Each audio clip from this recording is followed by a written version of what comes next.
नमस्कार, मी निखिल प्रभुकर राहरकर आपल्या चॅनलच्या नवीन व्हिडिओमध्ये तुम्हाला सर्वांचं स्वागत करतो. फ्रेंड्स, जसं की आपण पाहतोय, कालपासून आपण लाईफ सिस्टीम्सवर व्हिडिओ घेतोय. काल आपण थॉट सिस्टीम बद्दल बोललो आणि आज आपण त्याच्या लागोलाग सर्वात महत्त्वाची असणारी आपल्या लाईफमधली जी सिस्टीम आहे त्या सिस्टीमवर आपण आज चर्चा करणार आहोत. आज आपण त्या विषयावर बोलणार आहोत. म्हणजे तुम्हाला त्या विषयावर मी सांगणार आहे. तर जी आज आपण सिस्टीम घेणार आहोत ती आहे डिसिजन सिस्टीम आणि म्हणूनच आजच्या आपल्या टॉपिकचं नाव आहे डिसिजन सिस्टीम. निर्णय कसा घेतला तर आयुष्य बदलतं. मित्रांनो, काय आहे ना की आपलं जे लाईफचं डिसिजन सिस्टीम आहे ते जे डिसिजन सिस्टीम आहे ते आपल्या पूर्ण लाईफचं एक ऍक्शन इंजिन आहे. आता ऍक्शन इंजिन कशामुळे, तर आपण जे काही डिसिजन घेतो त्यावरच आपले ऍक्शन्स ठरतात आणि त्या ऍक्शन्सवरच आपले रिझल्ट ठरतात. तर मित्रांनो, की विचार ते नीती आणि नीती ते निकाल हे एक स्टेप बाय स्टेप आपण जात असतो. म्हणजे thought to decision, decision to planning and planning to result.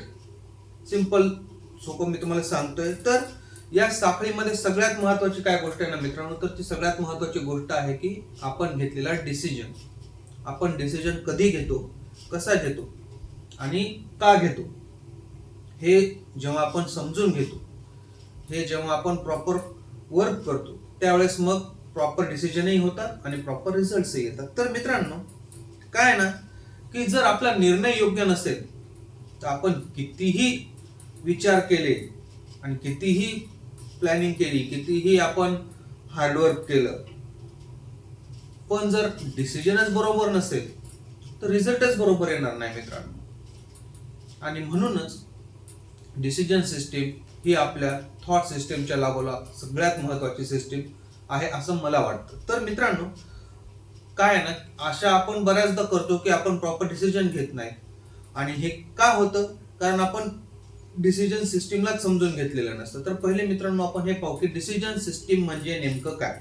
तर काय ना मित्रांनो, ही दोन गोष्टी असतात. विचार आहे पण निर्णय चुकीचा झाला तर काय, किंवा दुसरं ज्ञान आहे पण निर्णय चुकीचा घेतला तर काय.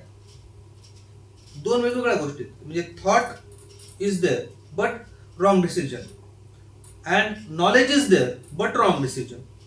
दोन वेगवेगळ्या गोष्टी लक्षात घ्या मित्रांनो. आणि 80% लोक काय करतात ना मित्रांनो, की प्रोग्रेस कडे लक्षच देत नाही. त्यांना असं लक्षात आलं की नाही, माझं काहीतरी चुकतंय, हे बरोबर जात नाही, अर्धवट मधात ते सोडून देतात या गोष्टीला. तर मित्रांनो, पहिले तर आपण समजून घेऊ की what is decision system. Decision system म्हणजे नेमकं काय. तर पहिला मुद्दा असा आहे की कोणत्या निर्णयाला हो म्हणायचं आणि कोणत्या निर्णयाला नाही म्हणायचं हे समजलं पाहिजे. दुसरी गोष्ट, त्याची प्राथमिकता कशी ठरवायची ते आता आपण पाहू. तर काय आहे मित्रांनो, डिसिजन, हॅबिट आणि रिझल्ट हे सायमल्टेनियसली असतं. काय डिसिजन घेतला मग त्याला आपण हॅबिटमध्ये कसं कन्व्हर्ट केलं आणि त्या हॅबिट थ्रू मग आपल्याला रिझल्टचं आउटपुट कसं भेटलं, हा फ्लो आपण बघायला पाहिजे. तर thought system plus decision system is equal to action power. म्हणजे आपण काय विचार करतो, आपण काय त्या विचाराच्या अंती आपण काय निर्णय घेतो आणि ह्या दोघांचा जेव्हा संगम होतो तेव्हा मग आपण काय ऍक्शन घेतो यावर सगळे रिझल्ट ठरलेले असतात. बरोबर आहे की नाही मित्रांनो. तर डिसिजन सिस्टीम मध्ये आपण कुठे चुकतो याचे 3 प्रमुख ट्रॅप्स आहेत मित्रांनो. तो पहिला जो सगळ्यात मला वाटतं की ज्याच्यामुळे बरेच लोक डिसिजन ट्रॅप मध्ये अडकतात, तो सगळ्यात पहिला ओव्हर थिंकिंग. ओव्हर थिंकिंग आपले निर्णयच पॅरलाइज करून टाकते मित्रांनो. असं का होतं, कारण आपण काय करतो, टू मेनी ऑप्शन्स, आपण खूप जास्त विचार करतो आणि खूप जास्त ऑप्शन्सवर आपण विचार करतो आणि मग त्यामुळे काय होतं, आपण योग्य निर्णय नाही घेऊ शकत. दुसरा मुद्दा, इमोशन बेस्ड डिसिजन्स. लाईफमध्ये जेव्हा आपण स्ट्रगल करत असतो किंवा ज्यावेळेस आपण अडचणीत असतो किंवा आपण रनिंग फेजमध्ये असतो त्यावेळेस बऱ्याचदा असं होतं की आपण मल्टिपल अँगल्सने विचार करत असतो. म्हणजे सरळ सरळ सांगायचं झालं तर ओव्हर थिंकच करत असतो. आणि ह्या ओव्हर थिंकिंगमुळे आपण जेव्हा डिसिजन घेतो ना मित्रांनो, तेव्हा आपल्याला असं झालं असतं की आता मला हा निर्णय घ्यायचाच आहे आणि मला याच्यातून आउटकम पाहिजे. आपण प्लॅनिंग करत नाही आणि आपण जो डिसिजन घेतो तो भावनेच्या भरात घेतो, इमोशन्सच्या आधारावर घेतो. आणि ह्या इमोशन्सच्या आधारावर घेतलेल्या डिसिजनमुळे मग काय होतं की मूड जसा आपला बदलतो तसंच डिसिजन पण फ्लिप होतात. कधी कधी आपण रागाच्या भरात डिसिजन घेतो, कधी कधी आपण दुःखाच्या भरात डिसिजन घेतो, आणि मग हे डिसिजन्स आपले फ्लिप होतात, डिसिजन्स बदलतात, आणि ह्या फ्लिप डिसिजन्समुळे आउटकम योग्य येत नाही मित्रांनो. सो इमोशन्सवर आधारित डिसिजन कधीही घेऊ नका. डिसिजन घेताना तुम्ही थोडं इमोशनल होऊ शकता, पण इमोशनल होऊन डिसिजन घेऊ नका. तर मित्रांनो, तिसरा मुद्दा, short term wins versus long term goals. तर हा सगळ्यात महत्वाचा मुद्दा आहे मित्रांनो, की तुम्हाला त्वरित विजय पाहिजे, की तुम्हाला एक लॉंग टर्म गोल, जो की म्हणजे असा फिक्स एक गोल आहे की जिथे जो अचीव केल्यानंतर तुम्ही म्हणजे आपण जे म्हणतो ना अजय आहे की नाही, हे साध्य झालं म्हणजे सगळं मिळालं, असं करायचंय. एक छोटस काहीतरी गोल घ्यायचा आणि तो तेवढंच करायचं, नंतर आता मी जिंकलो असं करायचं. हे काय कसं नाही मित्रांनो, की शॉर्ट टर्म विन्स ज्या असतात ना त्याच्यामध्ये आपल्याला असं वाटतं की यार मी काहीतरी चांगलं केलंय, पण जेव्हा आपण त्याचा लॉंग टर्म गोलच्या दृष्टीने विचार करतो ना तेव्हा ते जे शॉर्ट टर्म विन असतं ना ते काहीच नसतं. आणि या शॉर्ट टर्म विनच्या नादात बऱ्याचदा आपण रुळून जातो आणि चुकीचा निर्णय घेतो की नाही आता तर माझं जमलंय, आता हे होणारच आहे, आणि मग काहीतरी एक मिस्टेक होते ज्याला आपण सिली मिस्टेक म्हणतो. या सिली मिस्टेकमुळे पुढचा जो आपला लॉंग टर्म गोल असतो तो पूर्ण पाण्यात जातो आणि आपण फेल होतो. तर मित्रांनो, हे काय होतं की आपल्याला जे इझी वाटतं ना, इझी गोष्टी ज्या असतात त्या आपल्याला खूप छान वाटतात, गुडगुड वाटतं, हे मस्त आहे इकडे, पटकन होऊन पण जाईल आणि आपलं काम पण होईल. पण इझी फील गुड काय असतं ते आता आपल्याला छान वाटतं, पण जर तुम्ही त्याचा लॉंग टर्मच्या दृष्टीने विचार केला तो एक मोठा प्रॉब्लेम होऊ शकतो, तो एक हार्मफुल आपल्या लाईफ मधला नंतर तो हार्मफुल आपल्याला ठरू शकतो. तर आता मित्रांनो, हे आपण बघू की how to make decisions better, म्हणजे प्रॉपर डिसिजन्स, योग्य डिसिजन कसे घ्यावे हे पण आपण थोडं आता बघूयात, त्याच्याकडे आपण थोडं फोकस करूयात. तर पहिली स्टेप जी काय आहे ना, डिफाईन आउटकम बिफोर ऑप्शन आणि गोल बिफोर ऍक्शन. म्हणजे तुम्हाला काय आउटपुट पाहिजे हे पहिले तुम्ही ठरवून घ्या, की मला जर हे काम करायचं तर मला यातून हे आउटपुट पाहिजे, आणि हे आउटपुट जर मला पाहिजे असेल तर मला काय करावं लागेल याची सगळे तुम्ही प्लॅनिंग करा आणि मग तुम्ही निर्णय घ्या. कारण जेव्हा तुमचं आउटकम फिक्स असतं की मला हेच अशाच पद्धतीने करायचं, मग ते डिसिप्लिन मोडमध्ये आपण जातो, आणि प्रॉपर डिसिप्लिन फायनल झालं, प्रॉपर डिसिप्लिनने आपण त्याच्याकडे गेलो की मग आपला जो डिसिजन आपण घेतो त्या कामाप्रती तो साध्य होतो आणि आपलं काम परफेक्ट होतं. दुसरा मुद्दा, long term versus short term impact. थोडं वेट करायला पाहिजे मित्रांनो, की आपल्याला लॉंग टर्म इम्पॅक्ट हे रिझल्टचा पाहिजे की शॉर्ट टर्म इम्पॅक्ट पाहिजे. तर कसं काय काय मित्रांनो, आता ही गोष्टही ध्यानात घेतली पाहिजे की बऱ्याच लोकांचं असं असतं की त्यांना काही शॉर्ट टर्म गोलवर काम करायचं असतं आणि काही लॉंग टर्म गोलवर काम करायचं असतं. पण जेव्हा आपण डिसिजन घेतो तेव्हा शॉर्ट टर्म गोल आणि लॉंग टर्म गोल हे मिक्सअप नाही झाले पाहिजेत, ते मेसअप नाही झाले पाहिजेत, याचंही ध्यान ठेवणं गरजेचं आहे. तर मित्रांनो, क्युम्युलेटिव्ह डिसिजन्स जेव्हा आपण घेतो तेव्हा हे आपण बघितलं पाहिजे की आपल्याला लॉंग टर्म गोलसाठी जायचंय की शॉर्ट टर्म गोलसाठी जायचं. जर शॉर्ट टर्म गोलसाठी जायचं असेल तर त्याची प्लॅनिंग पूर्णपणे वेगळी असेल आणि मग तो डिसिजन घेतला जाईल, आणि लॉंग टर्म गोलसाठी जायचं असेल तर त्याची प्लॅनिंग, त्याचं पूर्ण प्रोग्रामिंग पूर्ण वेगळं असेल आणि मग तो डिसिजन घेतला जाईल, जेणेकरून आपल्याला प्रॉपर रिझल्ट भेटेल. तिसरा मुद्दा जो आहे मित्रांनो की इमोशनल चेक. तर इमोशनल चेक का गरजेचं आहे? कारण काय असतं मित्रांनो, एखादी गोष्ट लाईफमध्ये अशी असते की जी आपल्याला खरंच फार इमोशनली आपल्याला कनेक्ट झालेली असते, की हे मला करायचंय, हे एक हॉबी असते म्हणा, किंवा एखादी खूप आतली आपली दबून राहिलेली इच्छा असते ज्याला की एक थोडा इमोशनल टच असतो, तो पण आपण चेक केला पाहिजे. कारण कधी कधी हे इमोशन सुद्धा लाईफमध्ये आपली पॉवर बनून येतात मित्रांनो, पण ते योग्य ठिकाणी युटिलाइज करता आले पाहिजेत. किंवा जर ते योग्य ठिकाणी युटिलाइज नाही झाले तर मग 100% आपण फसतो, हे पण ध्यानात घेतलंच पाहिजे. तर जेव्हा आपण इमोशनल चेक करतो ना, तेव्हा हे बघितलं पाहिजे की आपण त्यावर काय रिॲक्ट करतोय, किंवा आपण त्यावर हरत तर नाही आहोत, आपण फसत तर नाही आहोत इमोशनल चेकमुळे. If you are reacting properly then go ahead. पण जर तुम्हाला असं वाटते की नाही, हे इमोशनली मी गेल्यामुळे इथे काहीतरी प्रॉब्लेम होतोय, हे अडखळतंय, तर stop over there, think again, plan again and take the decision and go further. हा सोपा मार्ग. चौथी step, set deadline to decide. जेव्हा तुम्हाला एखादं डिसिजन घ्यायचं आहे, तर डिसिजन घेण्यासाठी सुद्धा एक डेडलाईन सेट करा मित्रांनो. यामुळे काय होतं, जेव्हा तुम्ही एखाद्या गोष्टीसाठी डेडलाईन सेट करताना, तेव्हा तुमचं माइंड जे आहे ते हायर रिझोल्युशन मध्ये काम करायला लागतं, ते वरच्या पातळीवर काम करायला लागतं. हे कशामुळं, आपण जर डिसिजन घेण्यामध्येच आज घेऊ उद्या घेऊ, 2 दिवसांनी घेतलं तर काय होईल, असं जर केलं तर मग त्याच्यामध्ये एक लेझीनेसचा भाव असतो आणि जो कधीच तुम्हाला सक्सेसफुल नाही होऊ देत. त्याच्यामुळे प्रॉपर एक टाइमलाईन ठरवून घ्यायची की ह्या दिवसापर्यंत मी डिसाईड करणार आणि इथून पुढे मग मला कामच चालू करायचं. मग त्याच्या आधी तुम्ही प्लॅनिंग करा, तुम्हाला काय दुसऱ्या गोष्टी करायच्या आहेत त्या करा, पण दॅट इज द डे. त्या दिवसानंतर तुमचं काम चालूच झालं पाहिजे. So this is very important. Deadline is must. Decision घेण्यासाठी डेडलाईन ही असलीच पाहिजे, कारण त्या दिवसानंतर तुमचं काम चालू झालंच पाहिजे मित्रांनो. हे महत्वाचंच आहे. एक छोटं फ्रेमवर्क आहे मित्रांनो.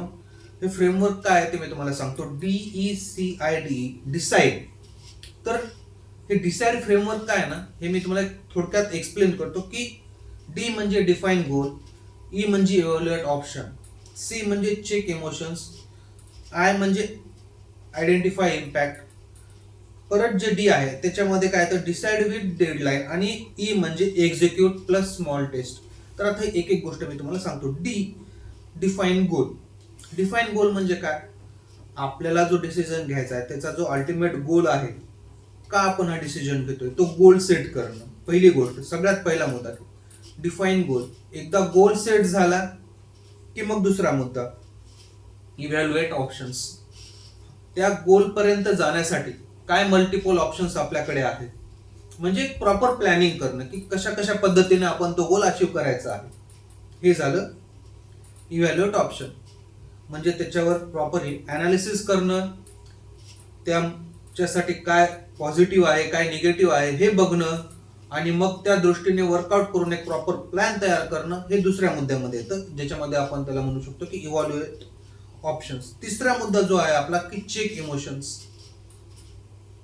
तर चेक इमोशन्स हे कशासाठी गरजेचं आहे की जो गोल आपण सेट केला आहे किंवा जे ऑप्शन्स आपण इव्हॅल्युएट केले ते आपण इमोशन्सच्या आधारे तर नाही घेतलेत.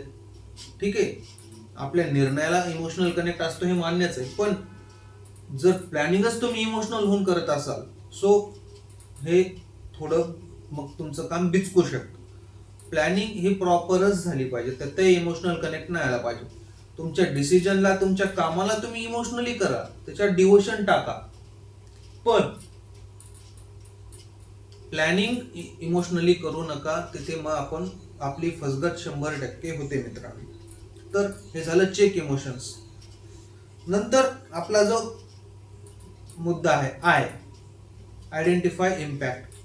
आतापर्यंत तुम्ही जे काय केलंय, हा डिसिजन जो आपण घेणार आहोत त्याचा इम्पॅक्ट काय होणार आहे, त्याचं आपल्या लाईफमध्ये काय परिवर्तन येणार आहे, किंवा तो डिसिजन घेतल्यामुळे आपल्याला काय भेटणार आहे, याचा इम्पॅक्ट आपल्या आयुष्यावर पॉझिटिव्ह होणार आहे की निगेटिव्ह होणार आहे, हा लॉंग टर्म आहे की शॉर्ट टर्म आहे, हे सगळं पाहणं, या इम्पॅक्टला प्रॉपर ब्रेक थ्रू करणं हे पण गरजेचं आहे. कारण जर तुम्ही इम्पॅक्टच पाहिला नाही आणि डिसिजन घेऊन प्लॅन करून काम करत राहिलात आणि त्याचा जर आपल्यावर उलटा इम्पॅक्ट झाला तर आपण खूप जास्त मागे जाऊ शकतो.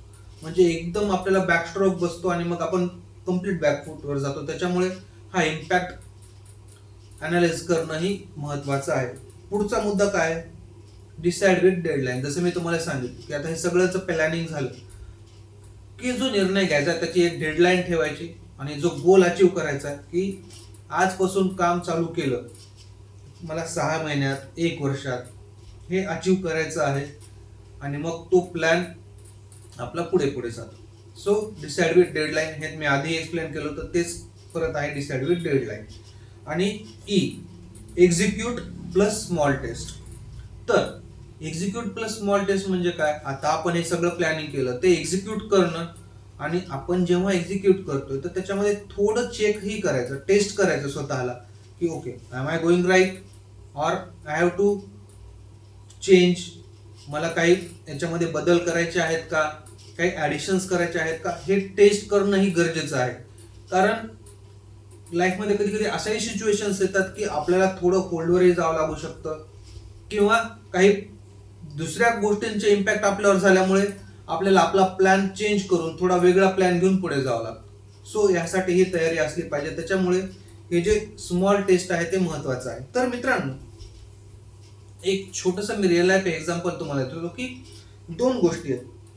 आता आपल्याला हे ठरवायचं की morning routine decision versus career pivot decision.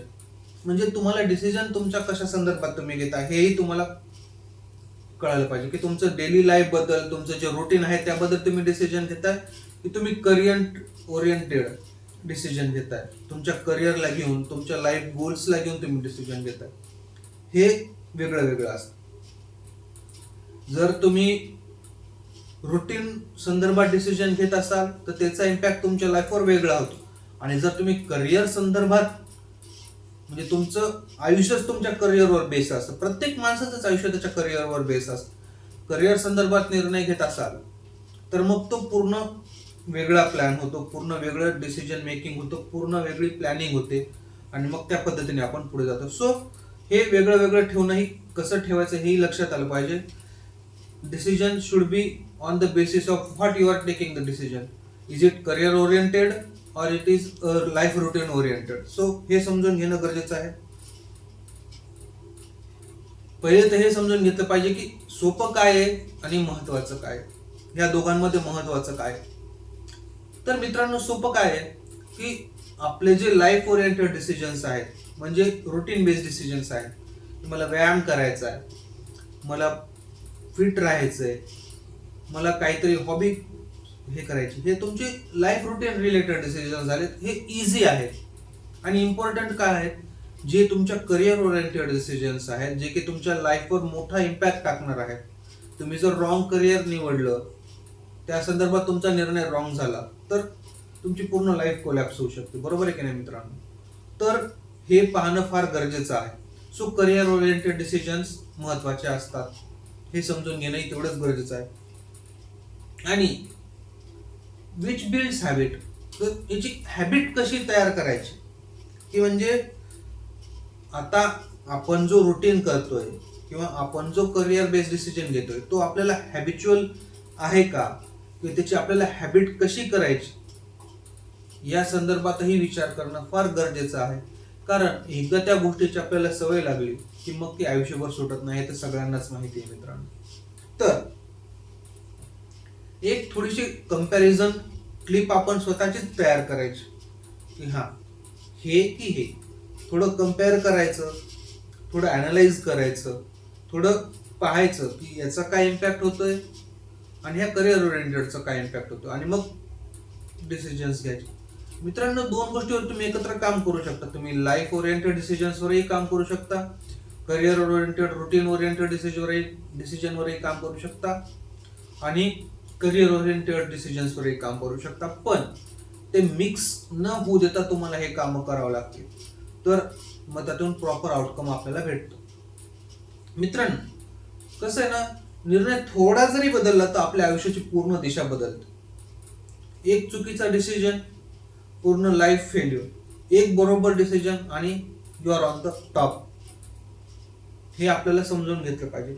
कारण डिसिजन सिस्टीम जी आहे ना मित्रांनो, ती आपल्या लाईफचं एक असं इंजिन आहे की ते आपल्या लाईफला चालूही ठेवतं किंवा आपली लाईफ पूर्ण बंदही पाडू शकतं. तर मित्रांनो, सगळ्यात शेवटी मी तुम्हाला हेच सांगेन की जेव्हाही तुम्ही लाईफमध्ये कोणता निर्णय घेताय तो तुमच्या थॉटवर बेस्ड जरी असला तर त्याच्यामध्ये थॉट सिस्टीमचं इम्प्लिमेंटेशन जरी असलं तर डिसिजन सिस्टीममध्ये जे काही मुद्दे आहेत तेही तुम्ही अनालाइज केले पाहिजेत आणि त्यातूनच मग तुम्ही एक प्रॉपर डिसिजन घेतला पाहिजे. जर मित्रांनो तुम्ही आज कोणतं डिसिजन घेणार असाल, तुम्ही जर लाईफमध्ये आज काही ठरवणार असाल तर मला कमेंटमध्ये नक्की सांगा, कारण तुमच्या कमेंट वाचायला मला खरंच आवडतं आणि त्यातून मलाही कळतं की खरंच तुम्हाला मी जे सांगितले त्यामधून तुम्हाला काय वाटतं. This is it for today.